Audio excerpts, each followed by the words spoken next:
Hey everyone, welcome back to the channel. So today we have another quick tip video, and today's quick tip video is going to be about marking parts and bolts to make sure that you know how they're oriented or if they're tightened. And I'm going to be telling you guys about this little nifty thing here in today's video. Now before we go ahead and begin, if you haven't subscribed to the channel, hit the subscribe button down below. Definitely smash that like button because it helps the channel out. With that said, let's go ahead and get started on today's video. So before I show everyone what this is, figure I'll kind of explain it to you.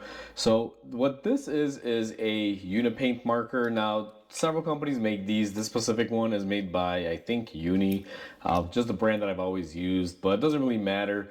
These can be made out of a chalky, oily material or a pastel, I guess you can say, or they could be a paint marker. Now, I like the paint marker variety instead of the chalky ones that are kind of oil based, because these are a lot easier to maneuver into places and they don't really require a lot of force.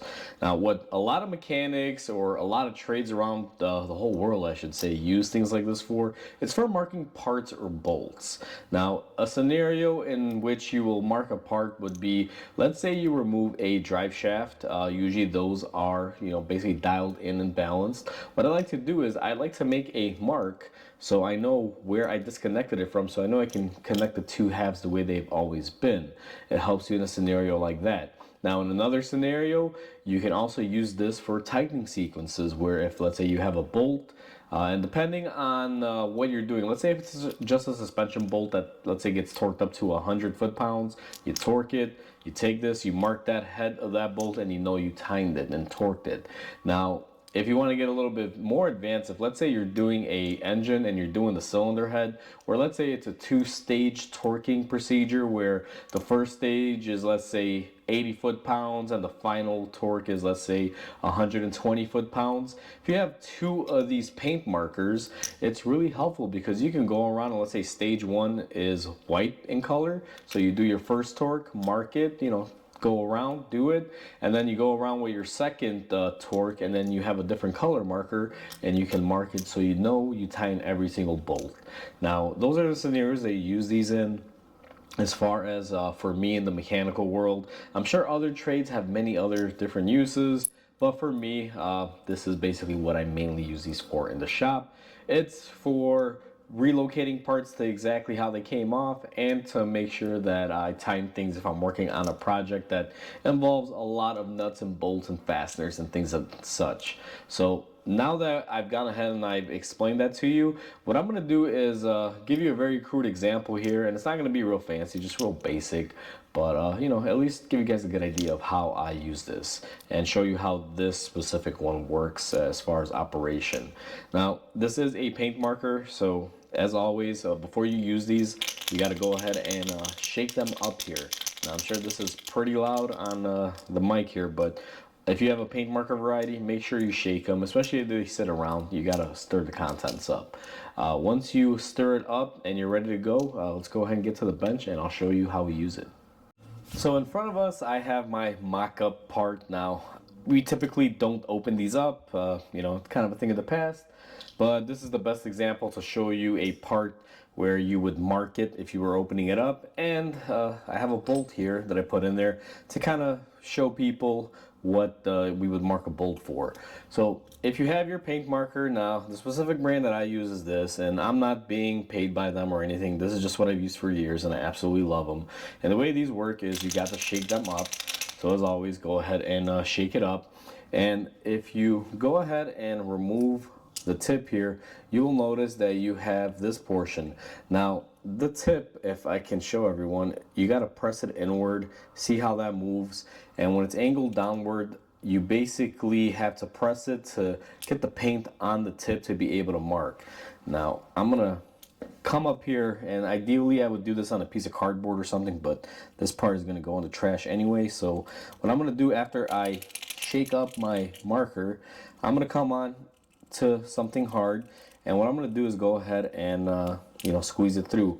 Now that my marker is primed, let's say I was gonna remove this motor from the starter housing and I need to remember which way to assemble it. What I would do is I would take my marker and I would do a paint mark here and a paint mark right about there, And as anyone and everyone can see, you have your two marks there. So if, let's say, these two halves were to come apart, I know how they go back together. Now this is a common scenario in the mechanical world. This is what we typically will use something like this for. Now I typically like yellow, but I only had the white one left from my kit. That's why I'm using the white one. The white one is a little bit harder to see. Usually if you do get these, get a colored one like a yellow, a blue, a green, you know, whatever color, just something colorful, something that's very easy to pick up on, because white, is everyone can see, even though you can mark it and see it, it's not as clear as it typically would be. I just ran out of all the other colors. This was the last one in my kit. I need to reorder some. But now that we have seen it as far as using it to mark a component to know how it goes back together, let's show you how you use this for two different methods when it comes to things like bolts. Now, one thing I didn't mention in the intro that completely slipped my mind is that after you torque a bolt, you can mark it using this method, or if a bolt is tightened and you want to see if it's going to be getting loose on you, you can actually mark it to know where it started off and where it's going. Now, I'm going to show you the marking a torque bolt here. It's pretty simple. I'm going to move the camera and bring everyone right back in. So I have everyone positioned up here, and this is where we're going to be focusing. Now this is just a random bolt, it's not for the starter, but let's just imagine this bolt was fully tightened in this casing, and you know, it's nice and torqued. What you're going to want to do, if you just want to remember if you tighten the bolt up or not, what I typically will do is just do a little dot on the head of it. Now again, this white, not really the most effective color out there to show you, but you can see you can do a little mark like that. And let me see if I can switch up my lighting here so people can see. So let's say I tightened it and I torqued it, I dab it, and boom, I have a mark. Now, for another way to use this, if let's say you don't want to use it to mark if you tightened it, let's say you want to know where the bolt originally was, and let's say you want to make sure it's not moving or getting loose on you, then what you would want to do is come up here on the edge and do a mark on your bolt and a mark on your part for something that would look similar to that. Now, I have to give people a visual close up on this one. See how I have that mark there? This white is horrible for, you know, showing this, but it's the only one that I have. So that's why I, you know, I'm using it. But you can see there, I marked my bolt head and I marked my part. The two are marked. So if this bolt slips or gets loose, I'll be able to know because that's where it used to be. And then as far as for the first method, if people didn't see it, you can see my paint mark there. That's me indicating that it's been tightened. And that's how I would typically use this marker setup when it comes down to, you know, real world automotive situations. Once again, make sure you have another color. I always use color. I mean, I buy these in a kit. There's usually about 10 or 15 of them, I think they come in a kit, and white just happens to be one of the colors. I have gone through everything else. I typically like the yellow, blues, greens, even pink and purples because they're highly visible. The colorful ones are better. So, you know, just wanted to throw that out there. I know the white one doesn't pick up and show as well. Now that we know how to use this, if anyone is interested, I'll link these down below. You can pick up a kit. Very useful, and not just for trades like this. If you're working with metal and you're like a metal fabricator, these are actually really handy when it comes down to making markings on metal that won't rub off because you can, you know, see your mark.